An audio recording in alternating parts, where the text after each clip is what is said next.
In this video, we're going to talk about Tesla, the actual price of the cars. I'm not talking about the stock and how today Tesla did pretty well with a 4.5% gain. So today we're up 17,000 with Tesla stock in this account. Instead, I'm going to be talking about the actual price of the cars and how I'm actually going to save $15,000 off a brand new Tesla. This isn't some crazy loophole. This is actually a strategy that I implemented.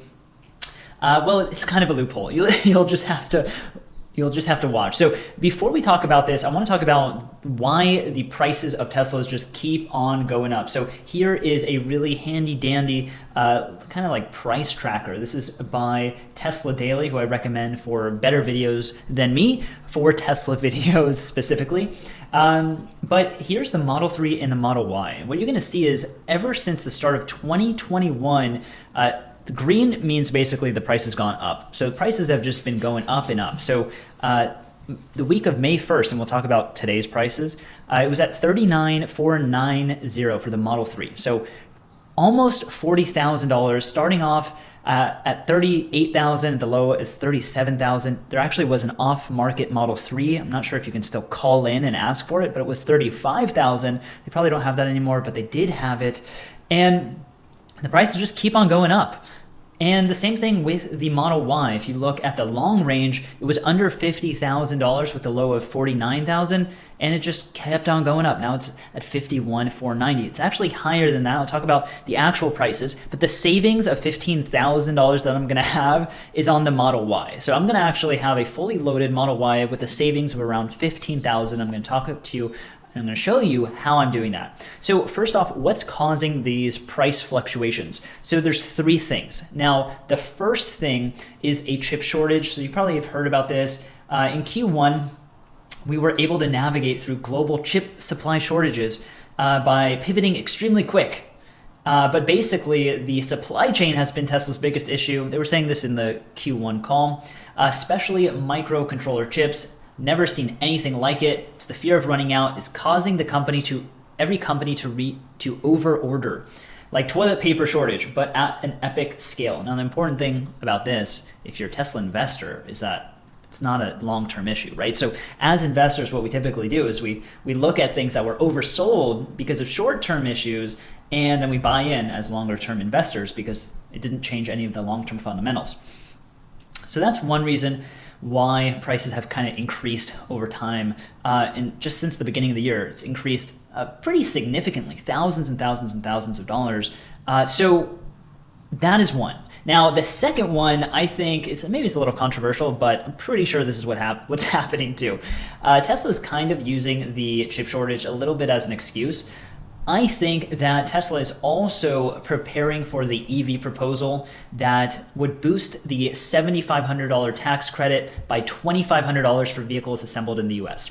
And more importantly for Tesla, it removes the cap on the $7,500 tax credit. Before it was capped out, which was kind of counterintuitive because basically the companies that succeeded at delivering great products, which would create a lot of sales, would then not get the credit because they sold too many cars. This was Tesla and GM. And now there is the cap removed with $7,500 tax credit now reinstated for Tesla, plus $2,500 for vehicles assembled in the US. And that's pretty freaking amazing. So that's 10K of savings. And what they're doing is they're increasing the price of the Teslas to kind of realize, like, hey, if people are going to get a 10K off Tesla, we're not going to charge $35,000 for a Model 3 anymore. We don't need to charge basically $25,000 for a Model 3. That would be ridiculous. And so what they're doing is they're slowly increasing the pricing, right, to kind of take in this value. Now you can say this is Tesla, taking advantage of legislation and governments failing us. The thing is that the private sector will eventually start correcting this, right? Competitors, instead of boosting their prices by 10,000, maybe they'll boost it by 8,000. And then Tesla will be like, we want to undercut them to 7,000 and 6,000. So once the technology is there, and once there's actually competitors, this won't be something that companies like maybe Tesla's doing now can manipulate and take advantage of. But that's pretty freaking cool. Plus a $2,500 vehicle assembled in the US. There is another $2,500 for cars at facilities whose productions are workers are represented by a labor union. That's not Tesla though, but Tesla is in the US. Unlike, for example, the Ford Mustang, the Mach-E, which is going to be built in Mexico, Tesla gets this extra $2,500 credit. So that's $10,000 worth of credit. So that's the second reason I think Tesla's increasing their costs. Now, the last reason is demand. It's because they can, right? In Q1, Elon said, hey, we saw a real shift in customer perception of electric vehicles. Our demand is the best we've ever seen. If you remember, the Q1 was the best quarter ever, and Q1 is seasonally the worst quarter ever, I think, or one of the worst. So everyone gets over their New Year's resolutions, right? Everyone gets over the tax credit at the end of the year, which would expire. So Q1 was amazing. We saw an increase in demand that exceeded the normal seasonal reduction in demand in Q1. So usually they see a reduction, they actually saw an increase. Absolutely insane. That's the third reason why I think the prices are going up. It's because they can. So let's look at prices now and talk about the $15,000 deal that I'm going to get on a Tesla. Hopefully, we'll see if this goes through. So let's look at the Model 3 right now. The Model 3 right now is $40,000, okay? $40,000. The Model 3 used to be $35,000. It was the off-market Model 3 that you could call in and get that $35,000 Model 3. $40,000 is a big old difference. It's $5K different. And if we look and we want to design a Model Y, so let me show you the Model Y that I'm going to get is this guy on hold. So I'll talk about that in a second, but this has to do with my $15,000 Model Y discount. So here's the Model Y. Now, what I want for this Model Y is I want the long range, okay? So I'm not gonna go the performance. I'd rather have some extra miles, and it's already insane, 4.8 seconds. I don't need a car faster than that.